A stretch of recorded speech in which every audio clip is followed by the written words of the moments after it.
Just looking forward to a good day out there today. Obviously, an important week, a unique week, right? I mean, no preseason games, but yet we're still making our prep out of training camp into our regular season schedule, but still doing some head-to-head competition against each other. So still looking to make progress this week. There's still important things to work on and fine-tune.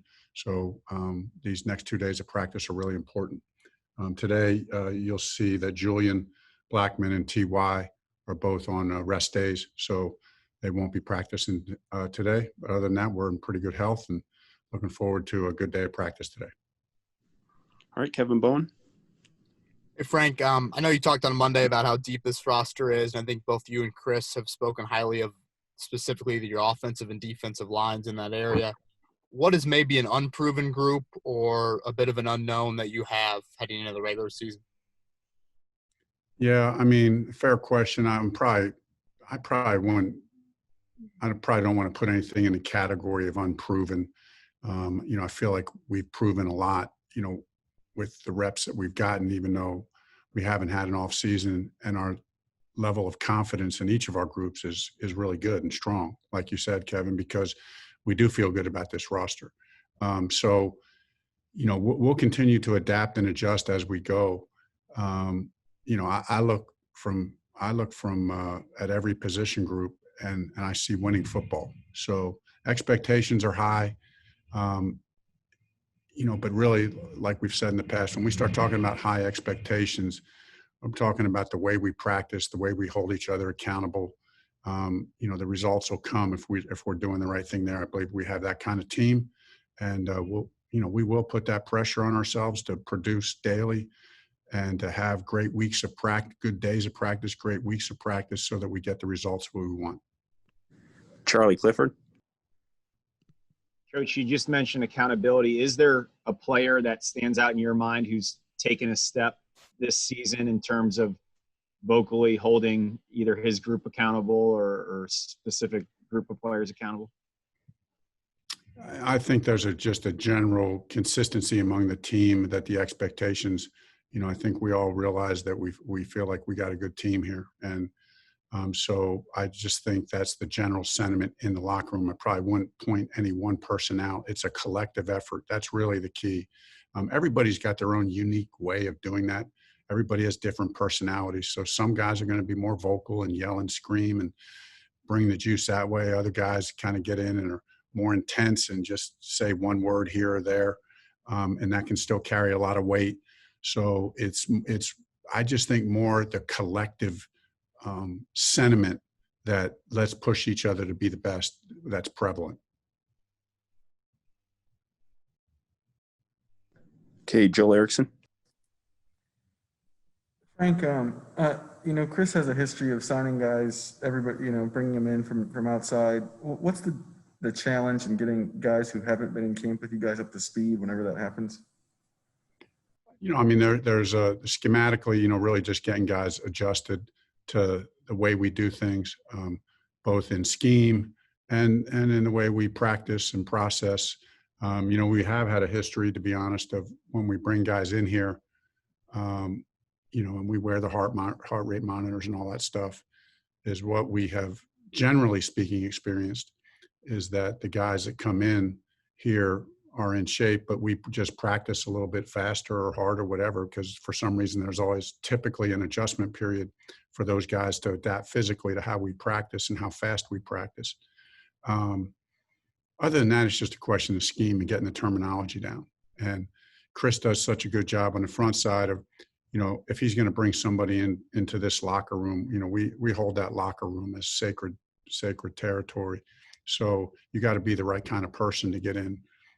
So typically there's no issues there when we're bringing somebody in after the fact. Jim Aiello. Hey, Frank, I got a couple questions for you. The first one is just about Roosevelt Nix and the idea of having a fullback on the team. Was that something that it sounded like you were excited about in the offseason and then going a different direction the other day? Can you explain what the thinking was there?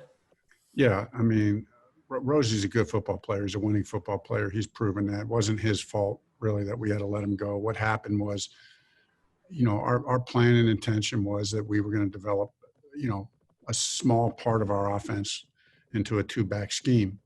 And with the lack of an off season and with the lack of all those 300 or 400 reps of plays that we would have gotten in the off season, we just weren't at a point where we had the confidence that, hey, this is going to be 10% of our offense, which would have been kind of a target number for us. We kind of Nick and I talked about it with the staff and said, hey, if 10% of our plays are two back in that range, give or take, and we just never got there. So that's in Rosie's defense. It was more about the lack of an off season and the lack that we feel like we're such a good one back offense team. We didn't have time to develop the two back offense to the extent we wanted to. In terms of time, now you mentioned it, will that at all affect, you talked about package of plays for Jacoby and not having enough time. I just wondered if that might affect the way you guys develop those set of plays. There's a little bit in that, but, since Jacoby was our starter last year and, the confidence that we have in him and him knowing our offense and him knowing our personnel, I wouldn't think that would play in as much with Jacoby. I'm sorry to keep firing away. I had one other question, was just to ask you about you're a coach that likes to use idioms, I think, and sayings to kind of motivate players and get players to focus on certain things. I was just curious. I mean, I know sometimes it comes across, some people think it's like cliche, but it seems to work. And why do you think it works for not just your locker room, but NFL locker rooms, kind of giving players this one thing to focus on? Yeah, no, I think you're right, Jim. I think it's not unique to our locker room.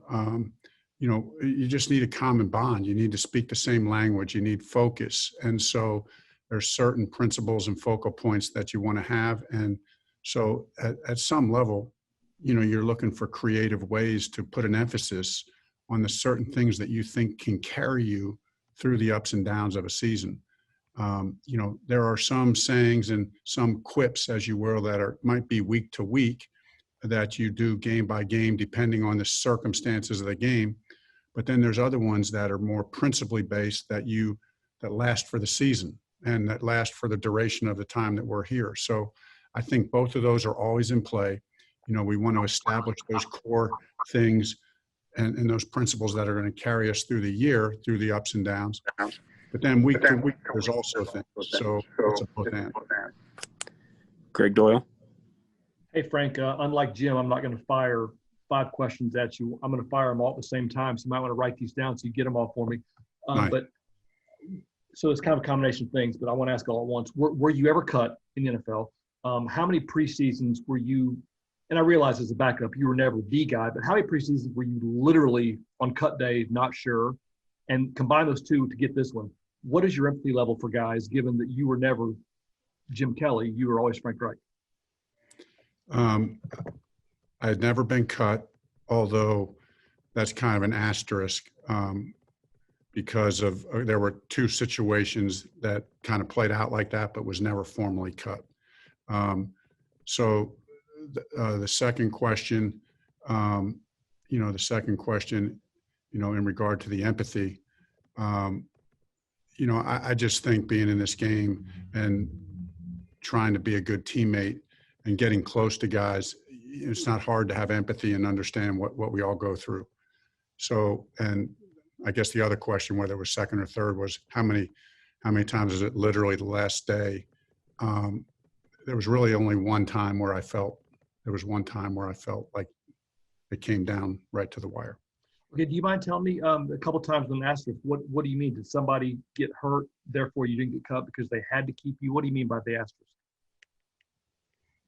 I'm sorry. What was the last question? You said something about an asterisk that you were two situations played out where you weren't cut, but an asterisk. I need a detail, Frank. You're giving me big picture. I need details. Well, one was they wanted to keep me, but wanted me to take a pay cut. So that was kind of, and if I didn't take a pay cut, I was going to get cut. But if I did take a pay cut, they would keep me. So actually, that was both asterisks.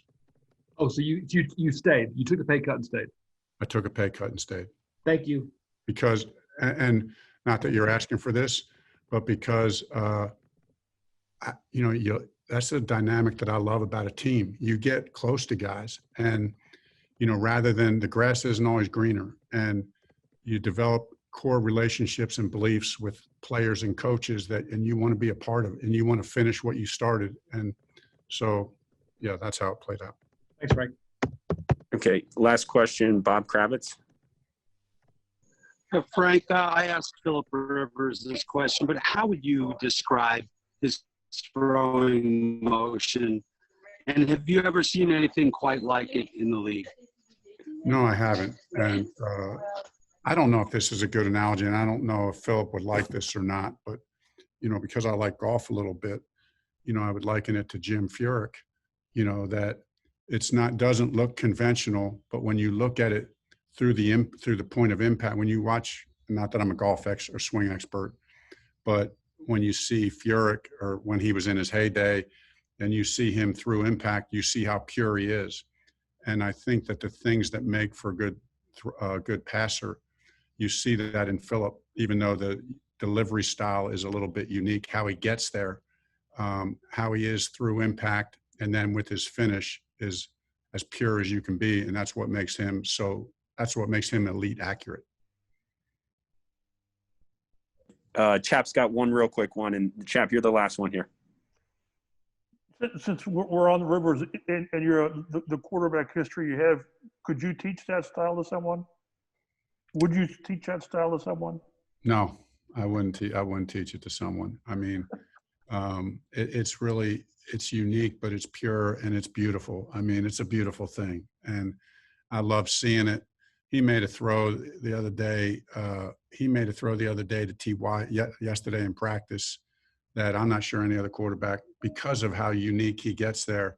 He had a sidearm one to T.Y. because there was rush and pressure, and he had to sidearm it in a way. And there's other guys that can make the throw, but he made it look easy. And that's what great passers do. They make difficult things. That's what great players do. They make difficult things look easy. And so Philip has that ability. To each his own. To each his own, yes. But if I had a son, I would not teach him to throw. I would not teach him to throw like that. But if I had a son, I would hope he would be as accurate as Philip is, and as smart as he is, and as competitive, and a whole lot of other things.